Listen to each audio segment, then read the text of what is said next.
The least we can say is that the monthly reports we get at the beginning of each month do contain quite a few golden nuggets that are quite often exciting to analyze, and February's report was no exception.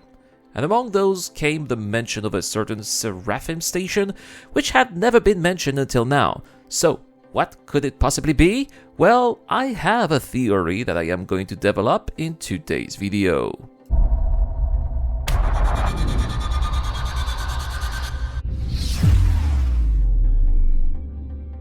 Hello guys, it's Erad, and so today we will talk about what Seraphim Station could possibly be, as it is quite an enigma indeed, since it doesn't seem Cloud Imperial Games has ever mentioned it before. So I tried to do some research and I could not find anything, but maybe you guys did or have your own theory, so if you do, don't hesitate to share it in the comment section down below. Also, you can continue the discussion on livestream after this video. I will be streaming on Twitch as soon as this video is out. The link will be in the description down below. So, once this monthly report was out, I started to recall all the stations that we've seen before but have not been mentioned. And believe me guys, I have been a backer since 2012 and I watch and read everything Cloud Imperial Games are posting. So it's been a lot to try to remember, and I came up with some possibilities. Perhaps it's one of those stations that surround the Iron Hollow that we haven't seen or heard for ages. Or perhaps it's another military station like Jericho Station around MiG L1. But then I thought that all of these wouldn't make much sense because we don't have any major development planned for these locations or such gameplay. So then I thought I'd have a look at the footage from CitizenCon 2949, and I saw what you guys are seeing on screen right now. Massive installations around the jump point to Paro, including an unnamed station. And during the presentation, Todd Pappy actually gave some details about what the station would be, and I think that a lot of people just didn't pay much attention to what he was saying, simply because we were too excited about the jump to Paro, and that's basically all we were focusing on. But if you listen carefully, Todd does indicate that there's quite a lot of gameplay that's being planned for these stations that will be located right by the Pyro jump points, or in this case, all the jump points of the standard system.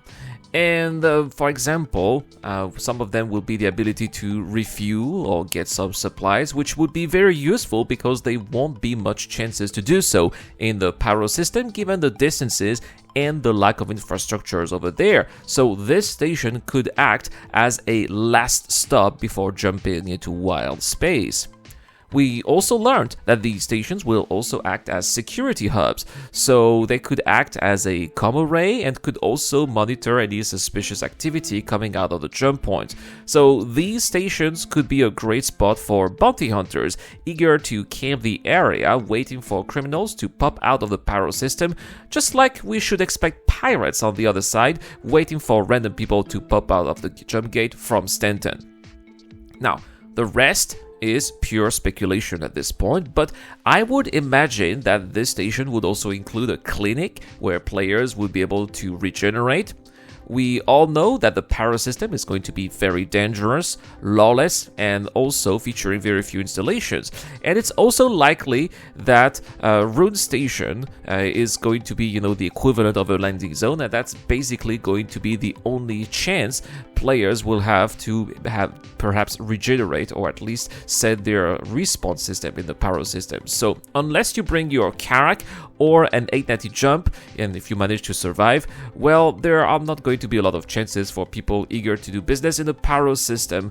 But I think that if you die, well, it will be very convenient to have a respawn solution right outside of the junk cave where you'll be able to reclaim your ship and jump back in if that is what you desire.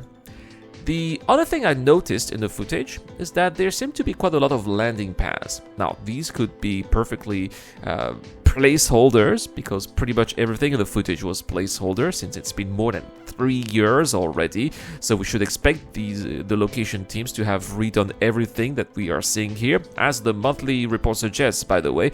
But that being said, if those landing pads remain, they could be good locations for deliveries or NPC passenger drops off. Last but not least, I would like to talk about the economy of these stations, which won't just be around the Paro jump point, but located all around the jump point of the standard system and perhaps probably other systems as well. I believe that since these stations will primarily act as supply depot and refueling hubs, I think that there should be some trading opportunities as well. I can imagine these stations buying food, medical supplies, and alcohol, as well as fuel. But they could also be selling some commodities found in Paro that spacers would just drop off there and then return to Paro. Also, wouldn't it be cool if the commodities players sell could be resold by the station at a higher price to then be bought at an even higher price in the Paro system? After all, one of the principles of e-commerce is buy low, sell high, and there are no reasons why these stations could not do the same. That way, there could also be traders in Pyro who wouldn't want to spend all of their time in the standard system looking for goods and would just buy at a high price some commodities and then resell them at an even higher price in the Pyro system, which of course would be extremely dangerous and would make them instant target. But hey, it's Star Citizen, so we should expect high risk, high rewards gameplay. Anyway, that's basically it here about what could possibly be Seraphim Station. Again, no confirmation that it will be the station sitting next to the Paro jump point. It's just speculation at this point, but I think that it would make so much sense if that would be the case. That is all for this video. Thank you so much for watching. If you liked this video, as always, please consider helping the channel by eradicating that like button, and why not subscribe as well for more regular content. Thank you so much to all the wonderful people on Patreon and via the YouTube Joe membership program who helped me make this video, especially Dr. Fobin, Wolfpack Pug, Zero Crusher, and Deplorable Infidel. I have been Erad, and I will see you guys later.